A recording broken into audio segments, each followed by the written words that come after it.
दोस्तों, जय हिंद, वंदे मातरम। एक बड़ी रुला देने वाली खबर है कि प्रयागराज में बीते 4 दिनों से 20,000 छात्र व्यवस्था के ऊपर प्रश्नवाचक चिन्ह लगाकर लगातार आंदोलन कर रहे हैं। पढ़ाई करने वाले छात्र लड़ाई क्यों करने लगे? क्योंकि उनका आरोप है नौकरी बेची जा रही है। मैं स्वयं इलाहाबाद विश्वविद्यालय में छात्र रहा हूं और इस दर्श को मैंने भोगा है। आइए आज एक कविता से आपको रूबरू कराते हैं, जिसका परिदृश्य इन्हीं बेरोजगारों के बीच में से है और जिसके लेखक हैं हिंदी के यशस्वी हस्ताक्षर अशोक चक्रवर्ती। तो आइए शुरुआत करते हैं कविता की। एक अनुरोध है, कृपया कविता को अंत तक सुनिएगा।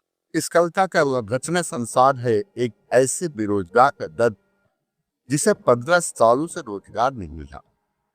लेखक है अशोक चक्रवर्ती और शीर्षक है कटे हाथ। दृश्य है किसी पुलिस चौकी का, जहां दरोगा जी इंतजार कर रहे हैं कि तभी बगल में पोटली दबाए एक सिपाही सहसा थाने में घुसा। थानेदार को सामने पाकर उसने सैल्यूट मारा।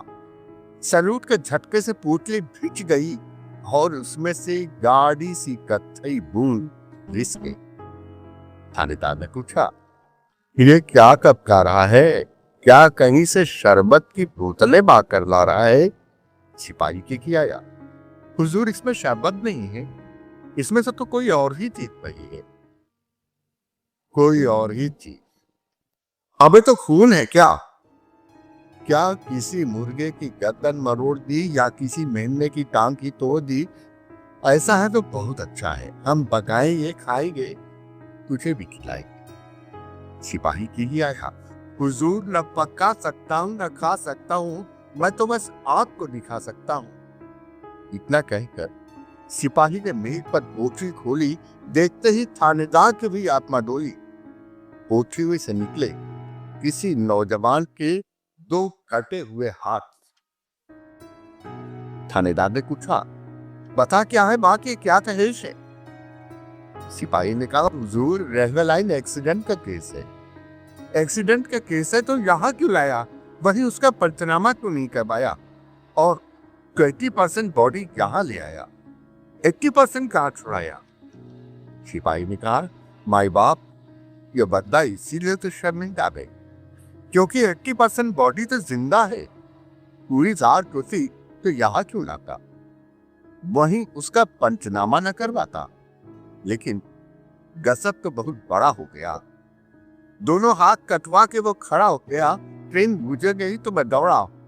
वह तना था मानिंदे हथौड़ा। मुझे देखकर मुस्कुराने लगा और दोनों ठूठ बाहें हिला हिला के बताने लगा, ले जा, ले जा, ये फालतू है, बेकार है, और बुला दे, कहां पर तकार हैं? मैं उन्हें बताऊंगा कि मैंने काट दिए। किस लिए? इसलिए क्योंकि मैंने झेला है भूख और गरीबी का एक लंबा सिलसिला। 15 साल हो गए, इन हाथों को कोई काम ही नहीं मिला। इसलिए मैंने सोचा कि इन्हें काट दूं और इस आलसी जनतंत्र के सोए हुए पत्रकारों को लिखने के लिए प्लॉट दूं कि इन कटे हुए हाथों को 15 साल से रोजी रोटी की तलाश है। आदमी जिंदा है और ये उसकी तलाश की लाश है। इन्हें उठा ले। अरे इन दोनों कटे हुए हाथों को उठा ले, मैं तो दोनों हाथ कटवा के भी जिंदा हूं। तू क्या मर गया? हुजूर, इतना सुनते ही मैं तो डर गया। किसी तरह अपने आप को संभाला, दोनों हाथों को झटके से उठाया, पोटली में पाला और यहां चला आया। अब मुझे वहां न भेजे और इन दोनों कटे हुए हाथों को आप ही सहेजे। थानेदार चकरा गया। शायद कटे हाथ देखकर घबरा गया। बोला, इन्हें मेडिकल कॉलेज ले जाओ, लड़के इन्हें देखकर नहीं करेंगे, चीर फाड़ कर इनकी स्टडी करेंगे। पता नहीं इसके बाद क्या हुआ, लेकिन घटना ने मेरे मन को छुआ।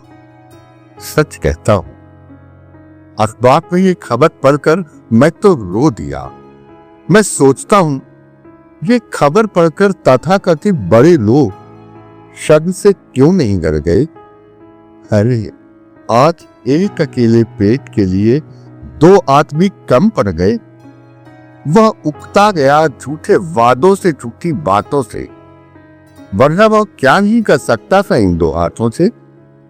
इन हाथों में बंदूक थामकर वह देश को सुरक्षा दिला सकता था। इन हाथों से वह बाज बना सकता था, इन हाथों से वह सड़क बना सकता था, और तो इन्हीं हाथों से ब्लैक बोर्ड पर हाथ से हाथ लिखकर बच्चों को पढ़ा सकता था। मैं सोचता हूं इन्हीं हाथों से उसने बचपन में तिमाही, छमाही और सालाना परीक्षाएं दी होंगी। मां ने उसके पास होने की दुआएं की होंगी। इन्हीं हाथों से उसने डिग्रियां सहेती होंगी, इन्हीं हाथों से उसने अर्जियां भरी होगी। और अगर ये निपुता काम पा जाता तो इन्हीं हाथों से मां के पांव भी छूता। इन्हीं हाथों से झुनझुना बजा बजा कर रोते हुए बेटे को बहलाता, रूठी हुई बिटिया के गाल सहलाता, और किसी खास रात को इन्हीं हाथों से दुल्हन का घूंघट भी उठाता। तूने तो काट लिए मेरे दोस्त, लेकिन तू कायद नहीं है। कायद तो तब होता जब समूचा का समूचा कट जाता और इस देश के रास्ते से हमेशा हमेशा के लिए हट जाता।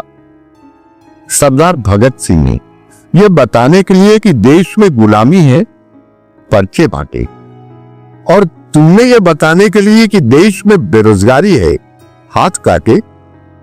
बड़ी बात बोलने को तो मुझमें दम नहीं है, लेकिन प्यारे, तू किसी शहीद से कम नहीं है। तू किसी शहीद से कम नहीं है।